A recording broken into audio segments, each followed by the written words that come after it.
Hi guys, happy Monday. So this week for our English language development, I'm going to be reading you a chapter book. And we're going to stick with the same question that we've had all week with all of our other reading. And that is, how do the characters in the story respond to challenges? ¿Recuerdan ustedes? Retos, un reto, a challenge, something that's hard for them. And how do they respond? So how do they act? How do they feel? What do they say? What do they learn? Okay, and so the story this week is Stink, the Incredible Shrinking Kid by Megan McDonald. And this is actually an author that wrote a series with this same character, Stink. So you can go to the library when we're able to go back, and you're able to find this author and find other books in this series. Okay, I think you're going to love this character. Okay, Stink, the Incredible Shrinking Kid. So for this week, you will see on our learning page that I put Monday, Tuesday, Wednesday, Thursday, and Friday for our English language development. And each day we will be reading either one or two chapters in this book so that we can finish by Friday. Okay? So today we're going to read chapters 1 and 2. So the first chapter is Short, Shorter, Shortest. And the second chapter is Shrink, Shrank, Shrunk. Okay? So here we go. Let's give it a start here.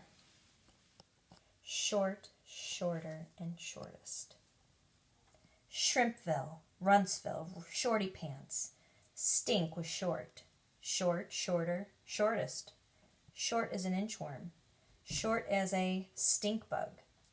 Stink was the shortest one in the Moody family, except for Mouse, the cat.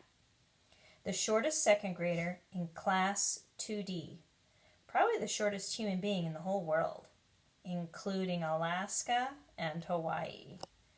Stink was one whole head shorter than his sister Judy. Now, do you guys know Judy Moody? Do you know any books about Judy Moody? So that's his sister. Okay? Every morning he made Judy measure him, and every morning it was the same. 3 feet, 8 inches tall, Shrimpsville. He had not grown 1 inch, not 1 centimeter, not 1 hair. He was always 1 head shorter than Judy. I need another head, he told his mom and dad. What for? Asked Dad. I like your head just the way it is, said Mom.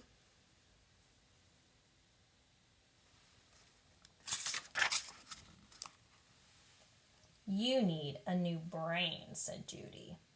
I have to get taller, said Stink. How can I get taller? Eat your peas, said Dad. Drink your milk, said Mom. Eat more seafood, said Judy. Seafood? Yes. Shrimp, Judy said. Hardy har har, said Stink. His sister thought she was so funny. What's so bad about being short? Asked Dad.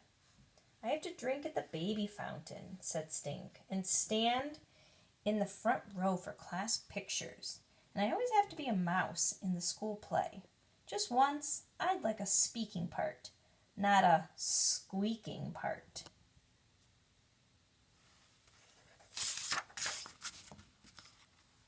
Being short isn't all bad, said Dad. You still get those free coloring books you like at the doctor's.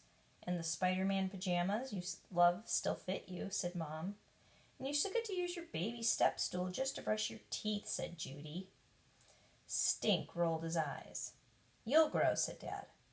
Growing takes time, said Mom. Lie down on the floor, Judy told him. What for? If I pull your arms and Mom and Dad each take a leg, we could stretch you out like a rubber band. Then you'd be taller. Stink did not want to be a rubber band, so he ate all his peas at dinner. He did not hide even one in his napkin. He drank all his milk, and he did not pour even one drop into Judy's glass when she wasn't looking. "Measure me again," Stink said to Judy one more time before bed. "Stink, I just measured you this morning." "Well, that was before I ate all those peas and drank all that milk," said Stink. Stink put on his shoes. He stood next to the shrimpometer. He stood up straight. He stood up tall. Judy got out her Elizabeth Blackwell Women of Science ruler. "Hey, no shoes," she said. Stink took off his shoes and he stood on tiptoe. "And no tippy toes either." Judy measured Stink top to bottom. She measured him foot to head. She measured him head to foot. Something was not right. "Well," said Stink. "Bad news," said Judy. "What?" asked Stink. "You're shorter than you were this morning. 1/4 inch shorter." Stink made a face. "Not possible." "Stink, the Women of Science ruler does not lie." "Shorter? How can I be shorter?" "Simple," said Judy. "You shrunk." "You'll grow," said Dad. "You'll grow," said Mom. "But you'll never, ever, ever catch up to me," said Judy. All right, that was the end of chapter 1. Now, at the end of each chapter, there's a little graphic novel page. And I'm just going to let you look at it, and then I'll go ahead and read it.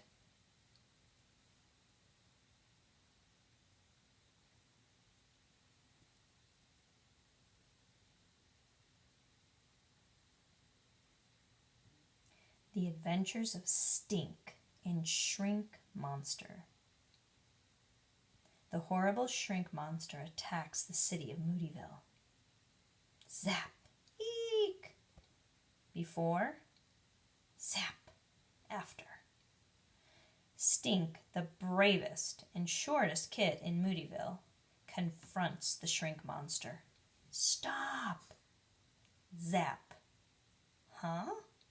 "Stink shrunk." "Max, fetch the Stinkmobile." "Good boy, Max." Will Stink have enough time to invent an unshrinker? To invent an unshrinker? Or will Stink be attending Molecule Elementary School? A molecule is super, super tiny. All right, that's the end of chapter 1.